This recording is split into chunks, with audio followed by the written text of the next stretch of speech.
the pros and cons of dual processors in both CPU and GPU. What's the point? I mean, I have, if you just give me 1 second, I have an R9, not R9, not even an R, 3870X2, so why do I keep calling it an R series? I don't know. It's an old card, but it is, if you give me a second, dual processor, as you can see. If you want to review, send me an email if you know my email. But, assuming you don't, what's the point of this? Why would I go with a dual processor video card that cost a few $100s at its release than just buying, I don't know, 2 of these and throwing them in Crossfire? So what's the point? Well, for starters, especially for graphics cards, if you're doing very, very intense loads, especially video, like let's say you're into professional gaming or something weird like that. It's not really weird, but whatever.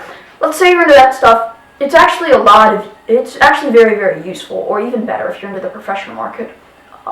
Good for you. But if you're into that stuff, dual processor video cards are actually very effective, because if you just buy 2 of these things, or 2 video cards, instead of a dual processor one, what it does is that when you put them in SLI or Crossfire, they actually only use 1 video card's VRAM.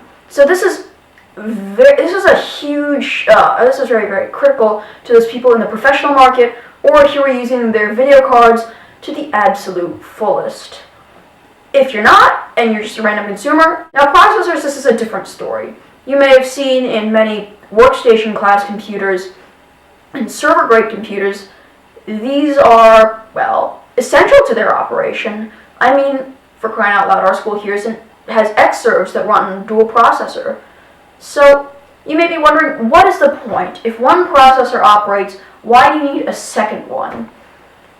Well, here's some cases where you might need that. If you're running extremely heavy multi-threaded workloads, and you're not willing to go into a Xeon processor for some reason, which when you get into those, they start to cost a few thousand per chip. You may start looking at the server grade boards that can handle dual processors. So you could put in, let's say, if you're on sort of like a super high budget but you want dual processors for some reason, you could go with a workstation grade Z97 board and have 2 i7 4960Ks in there or something like that. So something crazy, something super powerful.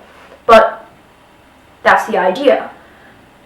And those are not really necessary for anyone but those people in that professional market that have an absolute need for the best of the best for their processing or video power, and they somehow, that's the end of the video, really. In conclusion time is, unless you're a pro, which most of the people I assume are watching probably aren't, dual processor cards, assuming that they're modern, are really not for you. Now, the only reason why I have this, because I bought this for super cheap, because it was on super sale or whatever, but point being, this is a very old card. This is a 3 series.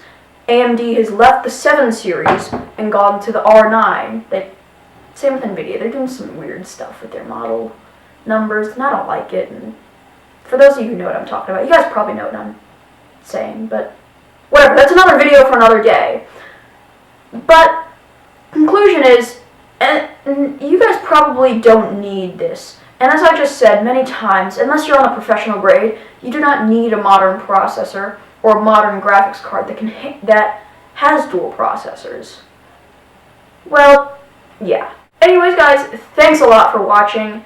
If you like this video, please like it. If you disliked it, dislike it. If you know my email, send me an email of why you disliked it, if you did dislike it. If you don't, well, I'm not putting it on the internet yet, because if the people who know me are responsible, I might put on my secondary one, or create one for YouTube. I don't know. Maybe. Just an idea. Please subscribe, like this video as I just said. If you liked it, dislike it if you disliked it. Yeah, thanks for watching. Bye.